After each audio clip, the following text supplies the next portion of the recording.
Oh, what's going on? Good afternoon, comic book junkies, coming at you from the comic book room. And it has been a week since I did a haul, which seems like forever in comic book community time.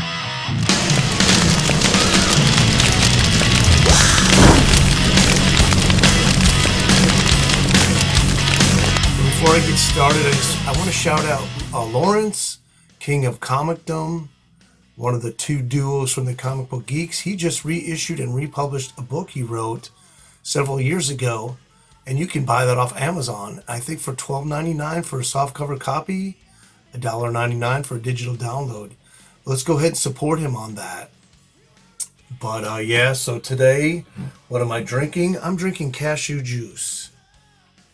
So if you didn't know, the cashew nut actually grows on a kind of apple fruit right on the top. And they harvest one nut from one fruit. And actually my wife's family farm grows these in Dominican Republic. So I have never tried it. I just bought it from the store, and I'm going to take a sip and see maybe if it's healthy.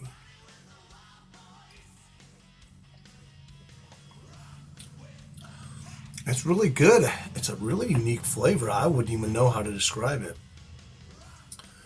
Somewhere between maybe a peach, apricot, and apple mixed together, something like that. So you didn't come here to watch me drink juice. You came here to see comics. So I got mostly a 50-cent haul. Do have some unboxings and 2 keys from Marvel, both of them. I have 1 Golden Age and a couple new books. So I'm going to start with an unboxing first. I tried to label these what they were. Now you could see this is not a good sign, which is unusual. I mean, he paid $5 in shipping. I should have got me a Gemini on this thing. So let's hope, I mean, if that's all that it is, I can press it out. But that's not good business right there for comic books. Hope you all are doing well in these dog days of summer. Man, is it hot. All right, what do we got here?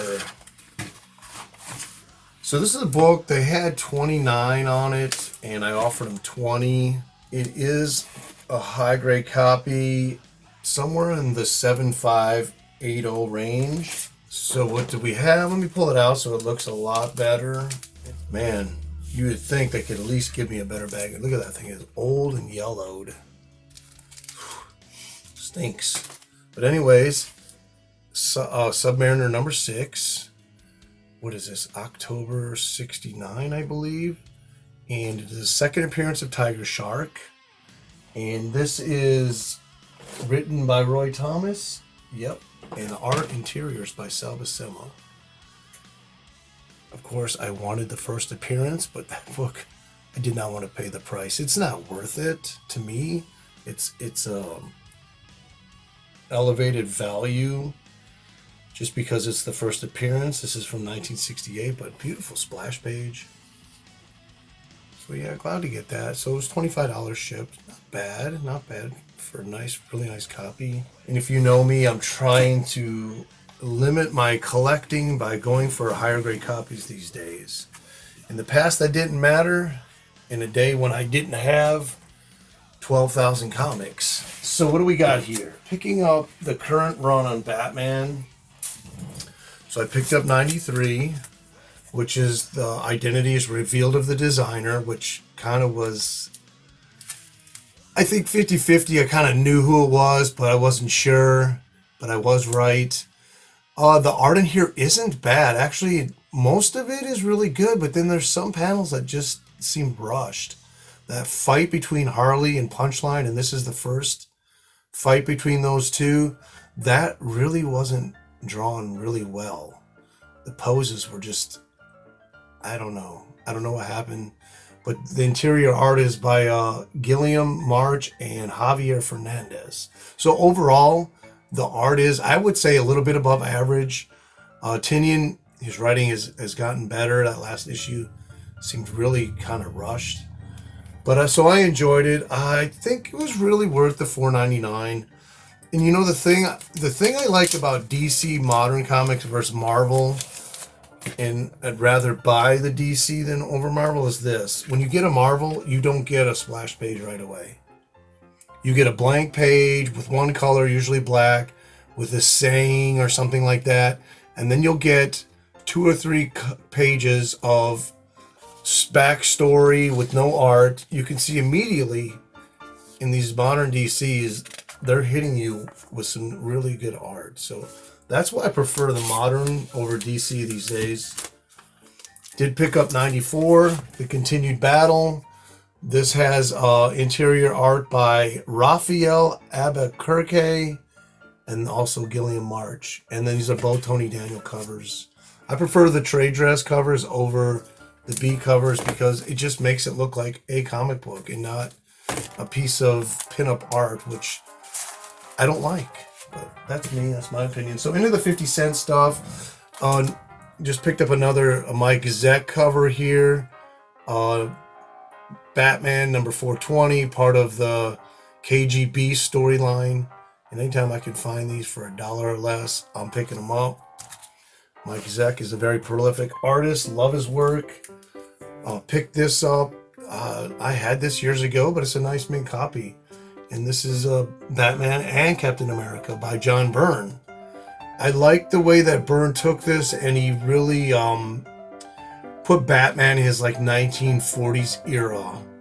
The only thing I found a little bit funny is that Batman is always smiling in almost every panel that John Byrne writes. I found that a little distressing to the story. It felt more like, one of those promotional black and white war films that they do, if you've seen those before. And so it kind of gave it that feel, especially with, like I say, Batman was smiling all the time.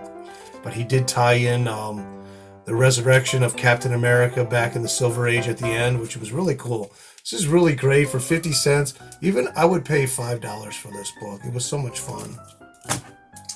Moving on. So the next stuff, I have no idea. I was just grabbing what I thought would be something of value, maybe have a good story. A lot of them were variants. So we got Bucky Barnes, Winter Soldier variant with Groot, and the Rocket variant from January 2015. He's got a piece of pizza on there, which I thought was pretty cool. I did finally watch the Guardians of the Galaxy #1. It was a great movie. It was a lot of fun, and now I have Disney Plus, so I can watch 2 whenever I want. I might even watch it today. Black Widow #18 variant edition. No big deal. I don't even know. This is called the NYC variant. Not sure who even does the cover. It's really not the best art. Kind of cartoony. Pinup. Not really. I don't know. But you know what? 50 cents. Black Widow is one of my favorite female characters. And I want to read it. So hopefully it is good on the interior. Or actually better. Picked up some Brian Bolland copies. I love Brian Bolland. Another prolific artist. He mostly only does covers because, and he said so himself, he really immerses himself in the detail of his art, and therefore he has a hard time meeting deadlines.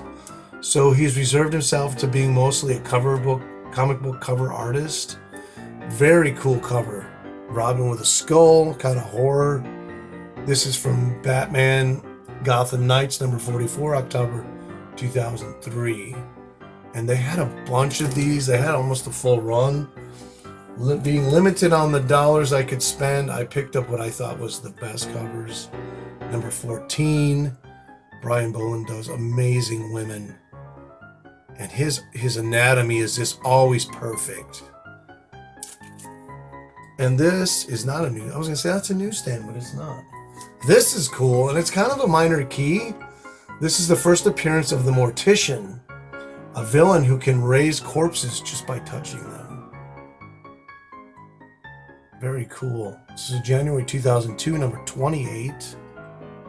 Look at the detail on that. It's just so cool. I love his Batman. Love the blues in this too. Then we got this one. Oh, I just love this cover. Poison Ivy. And when I showed this on Instagram, a lot of people said that this is one they're really looking for. This is number 15 from 2001. Love it, love it, love it. For 50 cents, man. And the thing is, this shop where I bought these in town, the biggest shop that we have, they're having a half off all back issues for the next 9 weeks as they incrementally release the free comic books. So when that's over, then they'll stop the sale. I thought that was cool.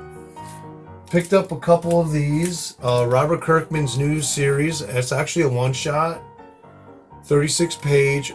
Negan Lives. Have not read it yet. Hoping it's good. And Robert Kirkman is a pretty good writer. And a lot of people, since Walking Dead has been the really huge hit, everybody wants to pick up anything new that he does just in case it becomes a hit like The Walking Dead. Oh, another back to the 50 cents. That was new comics. Moon Knight number 6 variant cover by Christian Ward. It's called the Christian Ward story thus far variant from September 2016. Moon Knight's hot. They're beginning filming on the Moon Knight series in November. Supposedly it'll be ready by 2022. This is cover B from number 6. Did not like this run. I didn't like the storyline of him being locked up in the insane asylum and all the stories that were going on in his head or what the issues were about. Uncanny X-Men number 10 variant, Death of X. Number 10, September 2016. Not a big X-Men fan. I like the Byrne Claremont run. And then, but when it got to the late 80s, it was just too convoluted for me to follow. I tried, I really did. There was so many offshoots, so many series, so many storylines. It was just too much for me to follow. This was 50 cents, Mary Jane. Black Bolt variant, Ryan Stegman. Number 2, June 2017. Everybody loves a good Mary Jane variant. So there you go for 50 cents. And these are all near mint. None of these I picked up were probably less than a 9.6. This was in the 50 cent bin, but it's Scout Comics Presents. Free comic from 2017. This is listed on the Key Collector app as a key. Just, it didn't say why, but so that's cool. Was that Stabany Bunny on there? And I don't recognize the other characters. Now, I'm going to put this aside because this goes with some more comics later. Picked up Uncanny X-Men number 1. This is a big book. This is the variant edition. Didn't have to pay the cover price, which I forget what it is. I'm sure it was more than $5.99. From last year of June. This is the premiere issue of the 5th series. So hopefully that's going to... I heard it was good. I heard differing opinions on this. Some say it was good. Some say the storyline was just too crazy, but the writing was still good. No, actually these are a little lower grade. This is probably 5.0 material, but it was What If the Amazing Spider-Man had not married Mary Jane, and we of course know that the marriage was wiped out of continuing, but just a cool what if for 50 cents. I'll take it. That's number 20 from 1990. Continuity. Another what if. Spider-Man had kept his 6 arms. Number 42, October 1992. I'm sure you guys are like me. Any what ifs you're going to pick up when they're in the 50 cent bin. Especially Spider-Man titles, definitely. This one is really cool. What if the Avengers had fought Galactus? Now, I did open this up and look at the inside because you can see this is Jim and Sam trying to mimic Jack Kirby's art. Number 41, July 92. The whole book throughout, they try to mimic the art and they do a really, really terrible, terrible job. They make it look like those 4 issues from Image Comics, the 1969 series. Some more 50 cent comics. A nice Daredevil number 9. Second printing, August 2019, 50 cents. Moon Girl and Devil Dinosaur, number 47, the final issue. Low print run on this. September 2019, final issue. I want to see what happens 10 years from now down the road in collecting, because Marvel Comics, or the whole comic industry, is at the lowest in print run or issues being sold they've ever been.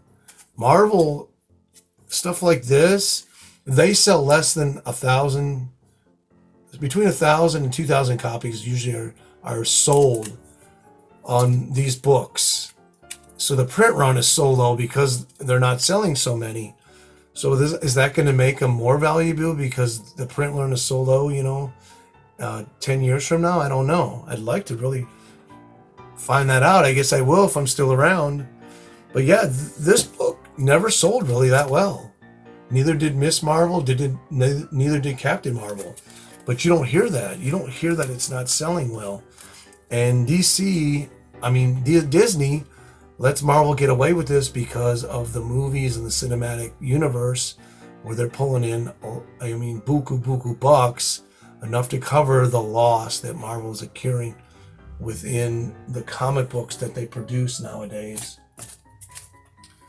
So here's another 50-cent comic, Adam Hughes variant, number 1. This is the T cover, so there's a lot of variants from this number 1 issue, July 2016. So for 50 cents, I would definitely pick that up. Adam Hughes, he's all right. He's no big deal. A lot of people like him, but his art isn't that great. And he just does pinup stuff. He doesn't really... That's what most artists are doing today, is just pinup. They're not doing any scenes on the cover like you would find, years ago. So now we're at Free Comic Book Day, so I picked up some free comic books. But why not? They're free, right? Gotta turn them down. Richard Fairgate Monster Showcase. Street Fighter 500. And Stepping Stone. So we got some kitty books. And then I picked up another Robert Kirkman. This is the first issue after the graphic novel. So this is a free comic book from this year, so a couple weeks ago. Number 1, so I decided to pick up a 2 and 3. Like I said, you never know with the Robert Kirkman series how well it's going to do. And the way the stupid market is nowadays, this book a week from now could be $100. Yeah, so just telling how it is. So these are some books I picked up from my LCS yesterday.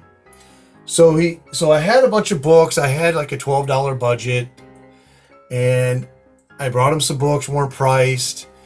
He said, well, and then I found this book just sitting there from 1919, a regular book called Hamilton's Arithmetic. And my wife is a math teacher, so anything historical with math, she just goes gaga. So I like, oh, my wife's going to love this. So I said, how much for this book? And he didn't even know where it came from, why it was there. So he goes, here's the deal. He goes, $20 for all this, and I'll give you the arithmetic book for free. So I didn't want to spend that much money, but I knew I would get brownie points big time with my wife. So I said, okay, I'll do it. So as he's looking through the book, and this is the thing, I have to stop. I have to grab what I'm buying from him and not let him look at it. Because he always is, oh man, this is something now. But it ended up being that it was his mother-in-law's book. And he's like, I didn't realize this was her book. I can't get rid of it. So I was like, I understand. No big deal. So I just bought 3 books for $12. This was in the dollar bin. Really high-grade copy, probably like an 8.5. Superman 294 from 1975. I already have it. But who's going to turn down a high-grade 19 or Bronze Age comic for $1? Not me. So there you go. And then I didn't have any of this. This is a 3-issue series by Seaboard Atlas from 1975. Tales of Evil, where they did their own swamp kind of monster, which was the big rage at the time, featuring the Beast Bog.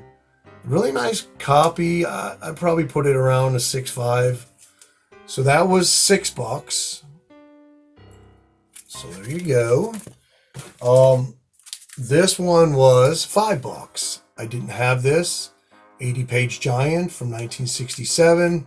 I probably put it around 2.5 in my app. But you know what? I've been reading this, and it's taken me 3 different times picking up, putting it down. But this is really, really fun.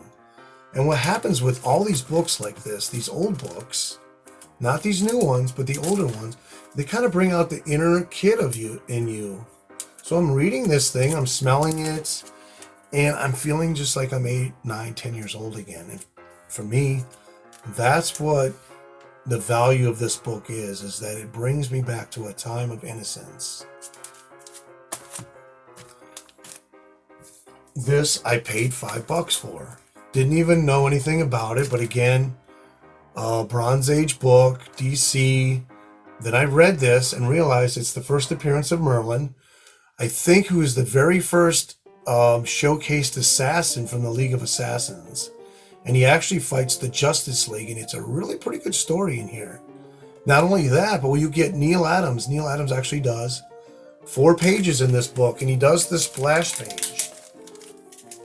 Now, this is a really low-grade copy, but again, it brought out the inner child in me.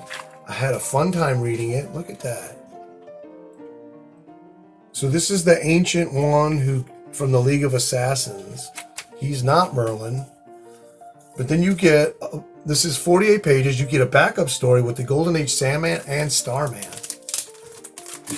I mean, what a big bang for the buck on that. Even when this book came out for 25 cents, let alone for $5 today. So I got one book to show. This is a Golden Age book I picked up off eBay. I talked about the Gerber guides over at Geekery with Dante D the other night on the live show.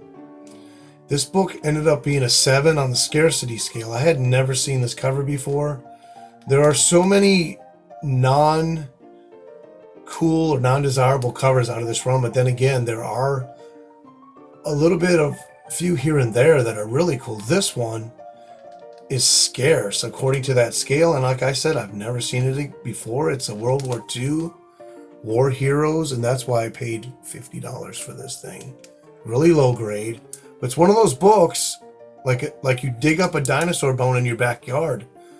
No one may ever find a dinosaur bone again in your neighborhood, and you found one. Well, I found this, and no one might ever find another copy of this again. So I wanted to have it in my collection. So the last book we have is a Marvel Key. This book, let me take a sip, is a book that is hot right now. I just put out a video releasing the first photos from the TV series Hellstrom. I also put out an investment video on this book. This book is just jumping leaps and bounds. So I thought, you know what? Let me see what I can do if I can get me one more copy of this before it's too late. Now this is probably somewhere in the range of a 6.5. I paid $25. This is Marvel Spotlight number 12. Mike Friedrich on the scripts. And who does the art on this? This is Herb Trimp. Now, according to, I quickly did research on it, the Key app, it's Herb Trimp inside. So we got to be careful. I don't know what's going on, but the Key app is not listing all proper information all the time. So this is, it is Herb Trimp. Okay, it's Gary Friedrich. What I say, Mike? It's Gary. Of course, you know that he created the Ghost Rider. This is the first full appearance of Damian Hellstrom, and also his first origin. Now, let's see. I saw a little bit of issue going on here with that staple, but it is tight. So yeah, this may be even close to a 7.0. 6.5, 7.0. I don't know. But $25. But if you try, I'm telling you, I bought this like 4 or 5 days ago. And I think they put it in my car. This book I bought, an 8590 copy a month ago for 25, and I tried to find another one, and it was just impossible. I went for the lower grade, same price though, but I'm telling you, they're getting harder and harder to pick up in a nicer grade at a decent price. So if you can find one, now is the time. Son of Satan #1 is not far behind it. As soon as this book gets just a little bit higher and out of reach of the average collector, you be sure that everybody's going to go over to Son of Satan #1. And so, you know what? I say jump on this book. But that's all I have. I appreciate y'all hanging out. Grateful I got to do this. It's Nighttiger saying peace out to you, and just appreciate all you do.